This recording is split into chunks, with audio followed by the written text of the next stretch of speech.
Hello class, and welcome to the final video for the semester. Several of you have asked for me to post some answers to some questions that you shared on the discussion board regarding the various philosophers, so I am doing so now. I'm just going to go in the same order that we discussed these philosophers during the semester. The first questions that we have relate to Plato. Plato argues that without laws there would be chaos. Does he like the laws that are in place? Well, I'm not sure if this question means whether Plato would like the laws that we currently have in place or whether he likes the laws that are in place in Athens. But the point for Plato is that there are three main arguments that come out of the Credo. The first is the argument against chaos. So the idea that if people do not accept their punishment, people will then disobey all laws, and if everyone disobeyed all laws all the time, there would be chaos. And that relates to the argument of reciprocal obligations, basically saying that the laws have given us certain benefits, and therefore we are obliged to obey them. And then finally, the argument from the spirit of the laws. Now, in the Credo, the spirit of the laws agree with obeying the law, because it has to do with punishment. But that doesn't necessarily tell us what Plato would claim about all laws all the time. In order to give you a deeper answer to this question, I would have to go into the Platonic dialogue of the laws, which I would encourage you to read over the break. Is Plato saying reasoning will help you with your appetite and spirit? Okay, so let's talk about Plato's notion of human nature. Plato is going to say that human beings are rational, but that we are ruled by the balance of our reason, appetites, and spirit. So he talks about this conversation about the tripartite notion of the soul. Basically, we have appetites, and the issue with appetites is that they will never check themselves. The more you feed your appetites, the stronger they get. So the more luxuries you have, the more rich foods you eat, the more you want of those things. Spirit is how spirited you are, in the sense of how passionate you are, how likely you are to get up in somebody's face. Some people's spirit checks itself in the sense that they're not particularly spirited. Some people are really overrun with spirit. For Plato, to be just means having a certain harmony between your appetite and your spirit, such that they are ruled by reason. So in the textbook, it talks about this idea that reason is the driver of the chariot, and that appetite and spirit are two of the horses that make up this chariot.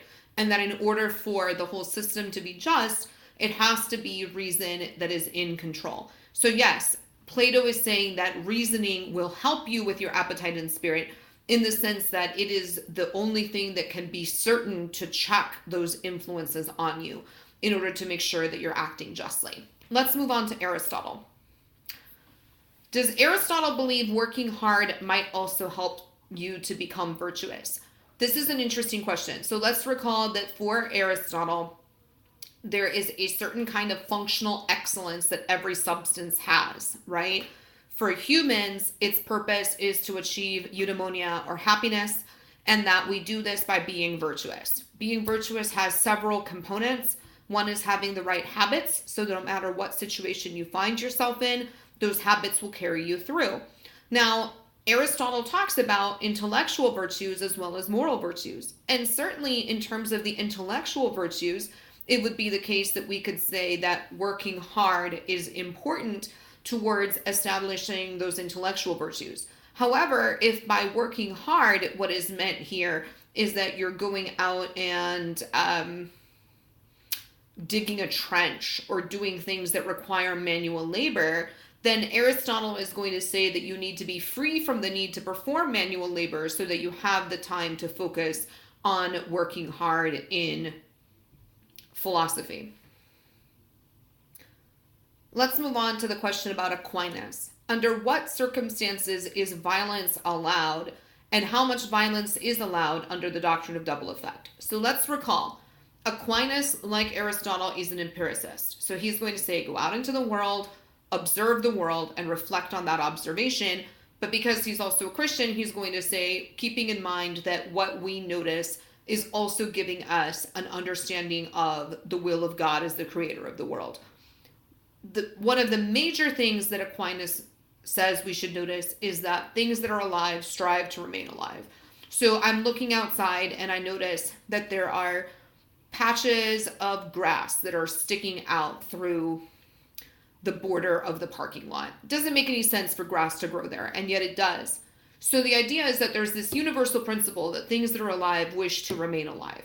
And Aquinas says, if your primary motivation is to save life, then if you have to be violent, that is considered an unintended consequence or the double effect, which is where the doctrine gets its name. Now, under what circumstances is violence allowed? The answer would be as long as the violence is meant to preserve life. In terms of how much violence, it's going to be the least amount of violence necessary to nullify the threat. So if it's possible for me to peacefully disarm the person, then I should do that. If, on the other hand, the only way to stop the threat is to take the other person's life, right? They've sworn a vengeance pact against me, and no matter what happens, they're going to keep going. Then that might be a situation where Aquinas would say the only way to preserve life is to permanently end this other person's life. In terms of consent, we're being asked what are the different forms of consent. In this class, we talked about enthusiastic consent, active consent, tacit consent, hypothetical consent, and retroactive consent.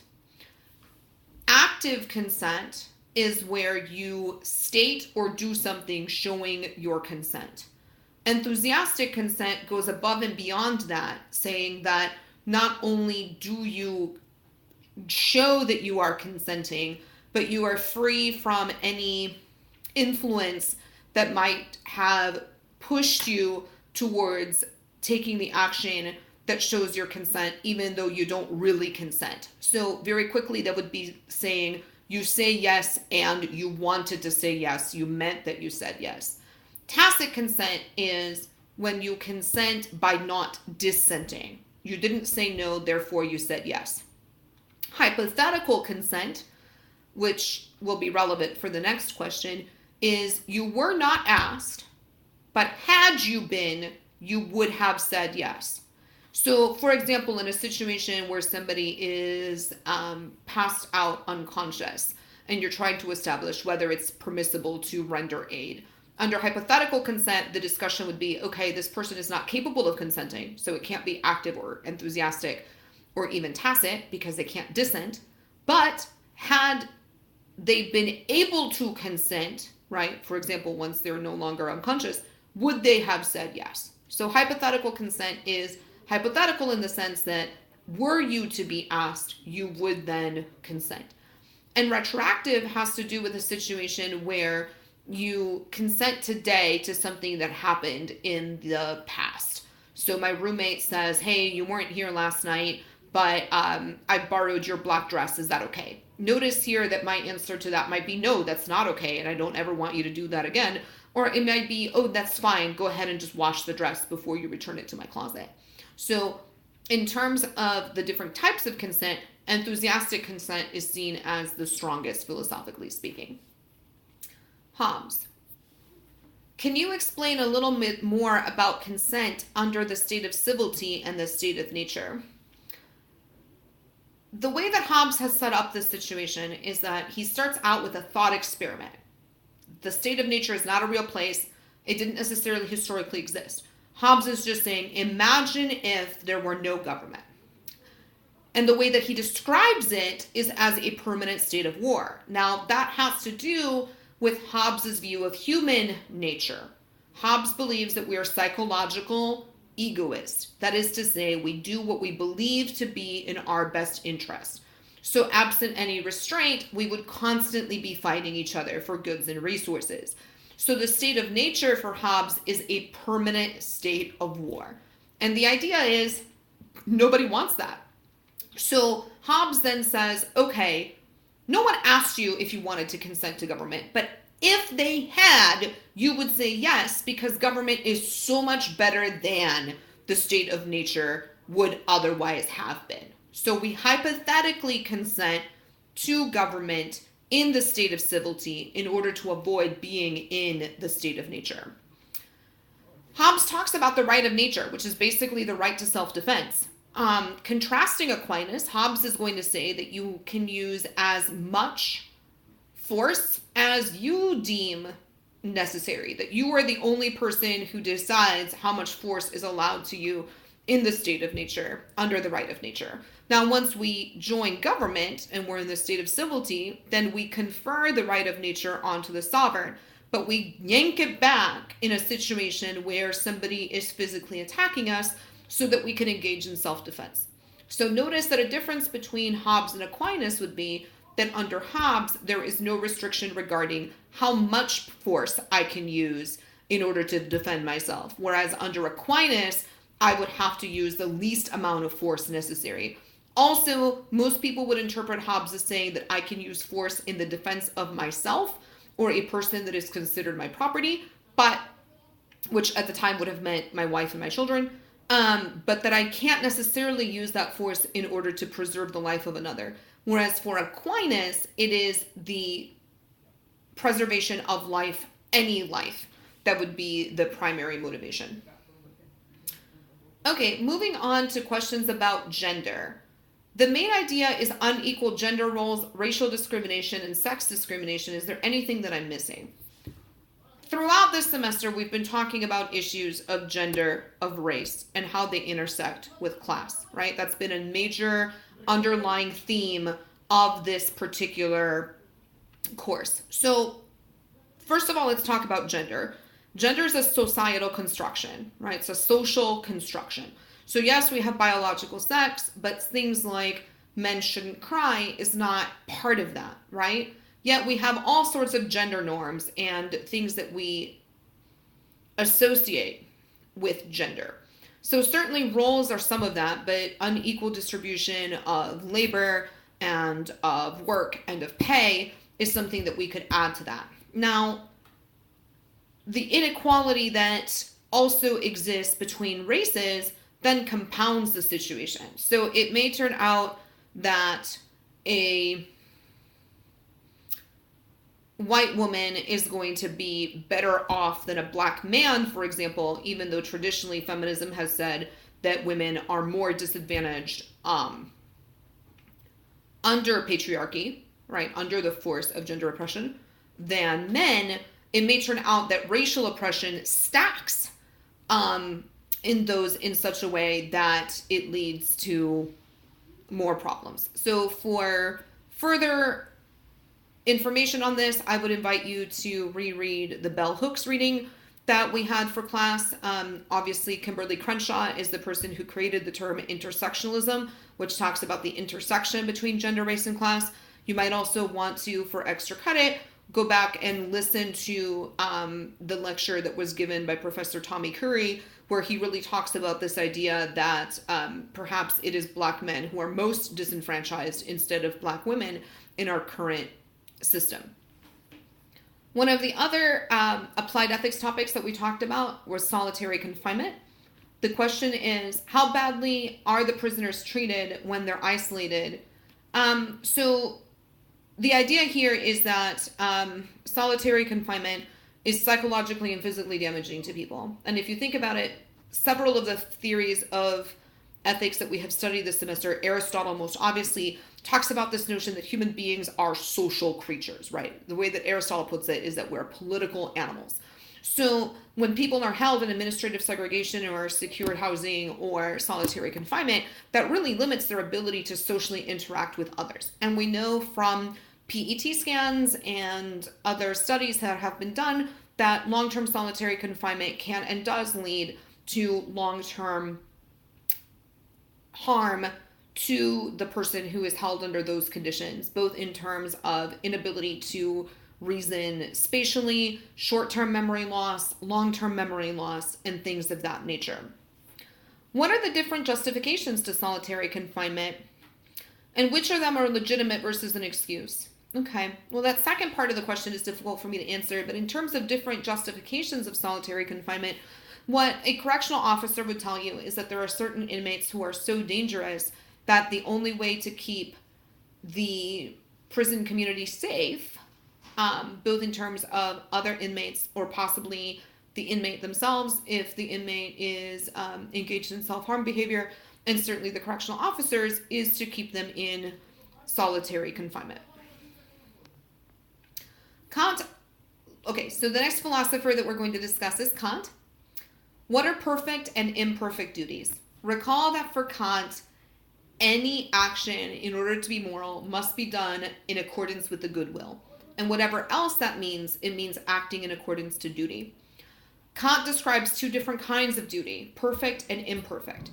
Perfect duties are understood as the duty not to do something. They're negative duties primarily, and they are duties that apply all the time.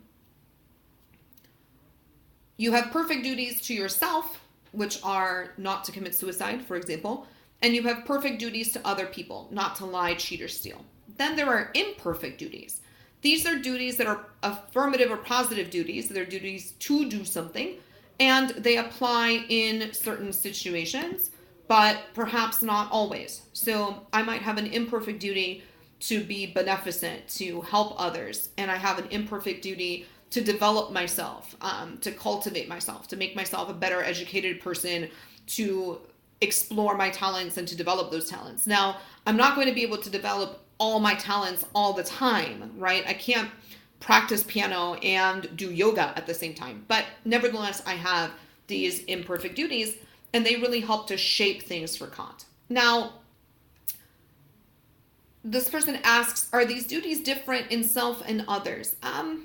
That's an interesting question. So certainly we could talk about, would Kant say that you have a perfect duty not to lie to yourself? And I think that becomes philosophically complicated because to establish whether you're lying to yourself can be difficult. What does it mean to break a promise to myself versus just changing my mind? So I think that the perfect duties to others are a little bit clearer to see.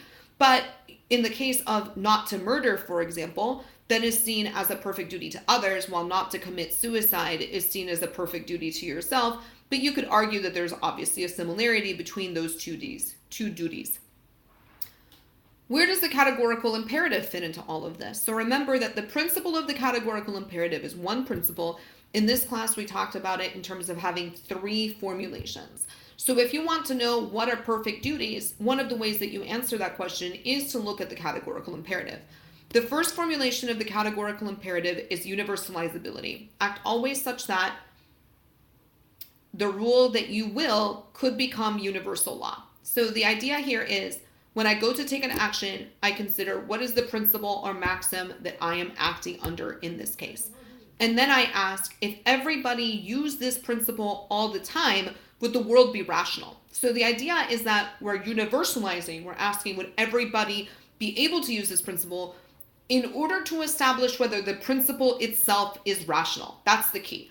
So when you think, for example, about making a false promise, the idea is that what's problematic about making a false promise is that I'm both willing to do something and willing not to do something in the future at the same time. The example that we used for this in class was Kim Kardashian's wedding vows to Kris Humphries. Assuming that it turns out that Ms. Kardashian never intended to be married to Kris Humphries, then when she did the Kardashian wedding episode, it would appear that she stood in front of everybody and said, I do swear to be loyal to you and faithful to you, or whatever her specific vows were, while at the same time, she also knew that she did not intend that, right? So on a logical level, that is willing the proposition A to be married to Kris Humphries and the proposition not A to not be married to Kris Humphries at the same time. That's not a principle that could be universally adopted rationally because it's not logically consistent. The second formulation that we discussed is to treat others as ends unto themselves and never as a means only. So the idea here is to remember always that the other person is a rational person who believes themselves to have free will and needs to be treated as, another way of talking about this, as a member of the kingdom of the ends. The moment that I use you merely as a means, then that is a problem for Kant. So if I lie to you or cheat you or make a false promise to you, then the problem there is that I am not treating you as a rational agent that believes herself to have free will, who is capable of making certain decisions. And then finally, we have autonomy, which basically says that you need to respect the autonomy of the other person.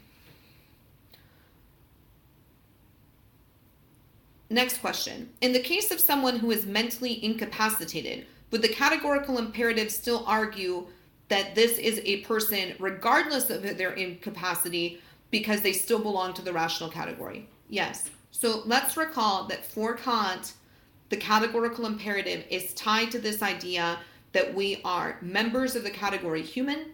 The category human believes itself to have free will and to be rational.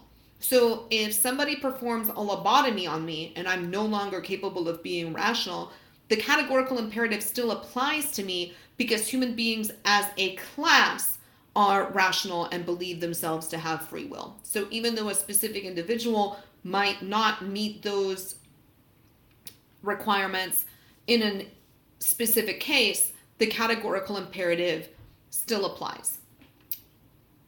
Next question. What is deontology versus consequentialism? Deontology is the notion that what is ethical is what duty requires us to do. In our class, Kantian deontology was the only deontology that we studied, but there are other deontological systems. And actually, that's not quite accurate because we talked about divine command theory, and you could say that divine command theory is also a deontological system. So what makes the deontological system deontological is that if you want to do what's moral, you have to figure out, okay, what does duty require of me? I'm going to go ahead and do that. A consequentialist ethical system, on the other hand, such as Mill's utilitarianism, which we're about to talk about, is concerned with the consequences of the action. Now, I think what this question is trying to ask is, why does Kant think deontology is better? And the answer to that is that he thinks that it gives us more certainty. Basically, because we cannot know what the consequences of our actions are, it is impossible to look to consequences or a consequentialist ethical theory to give us a certain answer regarding what ethics would require. For Kant, deontology can give us that kind of certainty, and that's why it's a preferable system. What would Kant think of slavery? Kant should argue that slavery is inappropriate. It's not universalizable, because if everybody were enslaved all the time, that would be irrational. It does not treat the slave as an end unto themselves. It treats the slave merely as a means to having your labor be completed. And finally, it does not respect the autonomy of the person who is enslaved. Kant says love isn't constant. Is he saying that the mother takes care of her child out of duty, not out of love? Okay, it may be the case that a mother takes care of her child out of love or out of duty, possibly both. But the idea is, if I only feed my child when I love my child, there may be days that I don't love my kid and I don't feed my kid. But for Kant, duty is always constant. So remember, what is Kant's primary goal in ethical theorizing? What he wants to see is certainty. Love, on this view, comes and goes. If I'm acting out of love, then there's not that certainty. But a mother who takes care of her child out of duty, the duties that that mother has to the child, both perfect and imperfect, will always be constant. And we talked a little bit in class too about this idea of the feminist ethics critique, the feminine ethics critique of care ethics, which basically says, okay, but there is a value, a moral value to acting in a caring way, which includes acting in a loving way. But Kant is going to say the focus needs to be on acting consistently and acting rationally. And love is not always rational. It's not always consistent. Therefore, a mother who is taking care of her child out of love is not acting in a way that is morally praiseworthy. Note that that doesn't mean she's immoral. It just may mean that her action is morally neutral. It has no moral value. Let's move on to Mill, and then after that we'll have Marx, and we will be done. How does the rule of maximizing happiness and minimizing pain apply if a loved one is involved? So let's remember that Mill, as a utilitarian, is going to say that we should maximize happiness and minimize pain for the greatest number of people. Whether those people are you or individuals that you care about or loved, strictly speaking, doesn't matter. We're just looking to maximize happiness and minimize pain for the greatest number. So a loved person would have their happiness weighed in just as much as anybody else's would be. So notice, for example, if I can make 5 strangers happy or I can make my mother happy, then Mill would argue that I should make those 5 strangers happy because that's what's going to maximize happiness and minimize pain for the greatest number. Even though the happiness of my mother might be personally more important to me, that wouldn't necessarily weigh into the calculus. What are some concerns with utilitarianism? Well, the discussion that we just had is definitely one of those concerns. Some people argue that utilitarianism does not adequately deal with individual, particular attachments. In other words, that there are people whose happiness is more important to me than the happiness of strangers.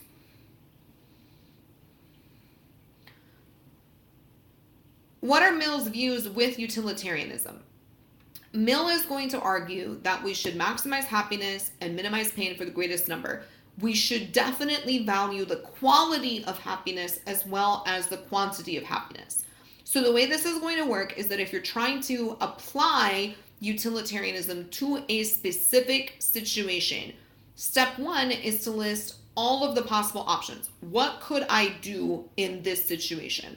Then go through each of those options and figure out which of those is going to most maximize happiness and minimize pain for the greatest number of people. Getting back to the concerns question, some people have argued, well, what happens in a situation where maximizing happiness conflicts with minimizing pain? Which should we do? Another concern that we talked about in class was the problem of Sam.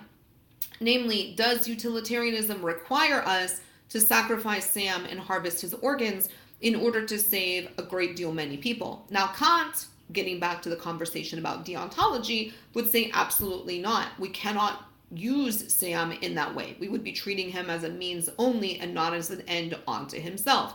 But some utilitarians argue that perhaps what would most maximize happiness and minimize pain is to kill Sam and harvest his organs.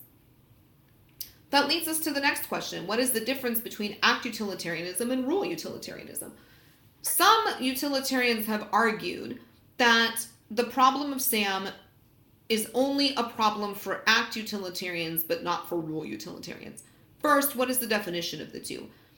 Both are utilitarians, which means they both want to maximize happiness and minimize pain for the greatest number. It's a difference of scope. For the act utilitarian, we consider whether this specific action most maximizes happiness and minimizes pain for the greatest number of people, whereas rule utilitarianism is going to consider whether acting in this way in general would most maximize happiness and minimize pain for the greatest number. So the rule utilitarian would argue, look, the rule that it's permissible to kill somebody who has gone to the hospital to visit their sick aunt who is dying of dementia, to kill that person and harvest their organs, is not a rule that would most maximize happiness and minimize pain for the greatest number. Nobody would go visit anybody in a hospital anymore. Most likely people just wouldn't go to hospitals anymore. So that's not something that would maximize happiness and minimize pain for the greatest number. Can you please explain fecundity and purity in terms of maximizing happiness and minimizing pain? So that has to do with Bentham's felicity calculus. Bentham is going to argue that there are 7 different markers that we should look to, 7 different variables regarding how to maximize happiness and minimize pain for the greatest number. Purity has to do with how free from pain is the happiness, while fecundity has to do with the likelihood that that happiness is to lead to other happiness. How fertile a happiness is it? All right, last philosopher, Marx. Marx says we are alienated. Does that mean he doesn't like how our government and our economy is run? In this case, is he saying that our old system and present systems are no good and we will eventually have a new system and economy, or is he just focused on the economic part? most scholars of Marx would argue that for Marx, the economic system and the governmental system are intertwined. In other words, you wouldn't have a democracy that is running on a feudal economy, because as a certain economic system becomes more complex, it requires a different justification or system of government. Now, one of the things that's frustrating here is that Marx says, okay, we're alienated and there are problems with capitalism. The solution is that we will eventually switch to a new economic system, let's call that communism, after capitalism has collapsed. But he doesn't really tell us what that's going to look like, because Marx is not giving us a normative ethical theory. He's not telling us how these systems ought to be set up. What he's giving us is a descriptive theory. He believes himself to be a social scientist. He's saying, look at these patterns. What we project will occur is that this economic system cannot continue. It will eventually collapse and be replaced with a different economic system.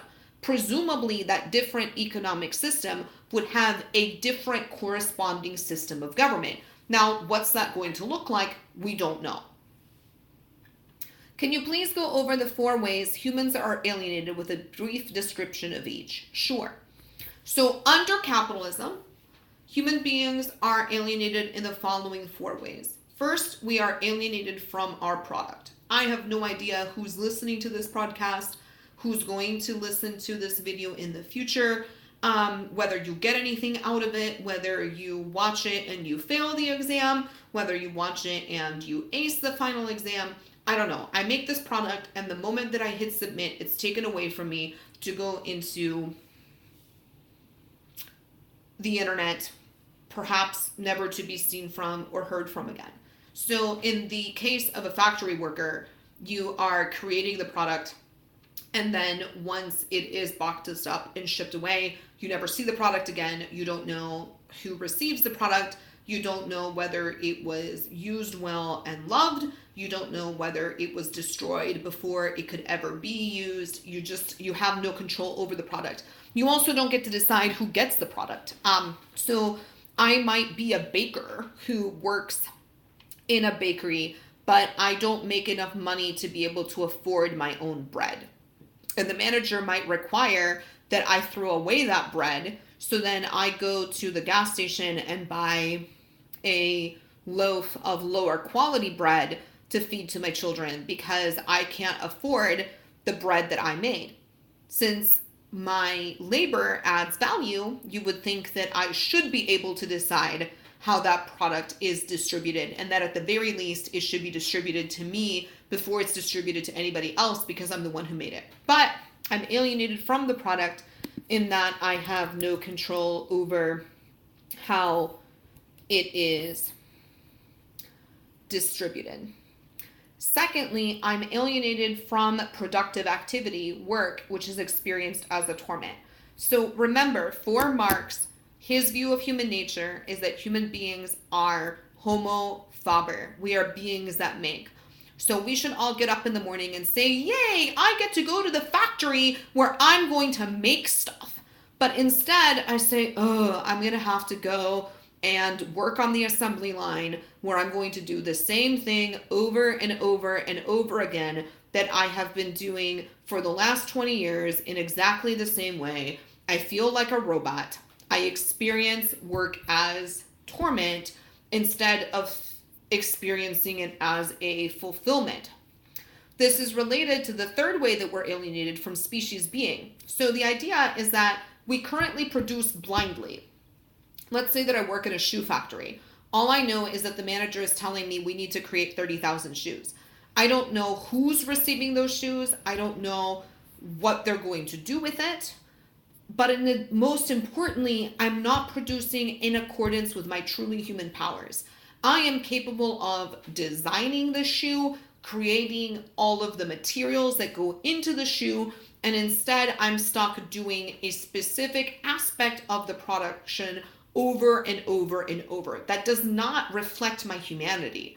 In a lot of ways, Marx has really given us the most positive view of human nature. You are capable of creating anything, and yet you're stuck doing a job where you're creating one small thing or one small aspect of something over and over. And finally, we're alienated from each other because the relation of exchange, right? How much money can I make from you, replaces the satisfaction of mutual need. In other words, you have needs, I have needs. The way that things ought to be structured is that we fulfill each other's needs, right? Instead, we see each other as commodities to be exploited. How can I profit from you? Not how can I serve you?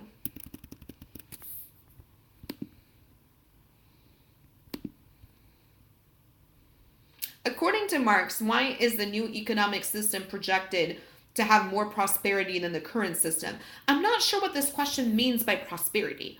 I think what Marx would say is that most likely the next economic system will have lesser quantities of production, but the things that we produce will last longer, and we will distribute them based on need, to each according to his need, from each according to his ability, instead of being focused on who can afford it.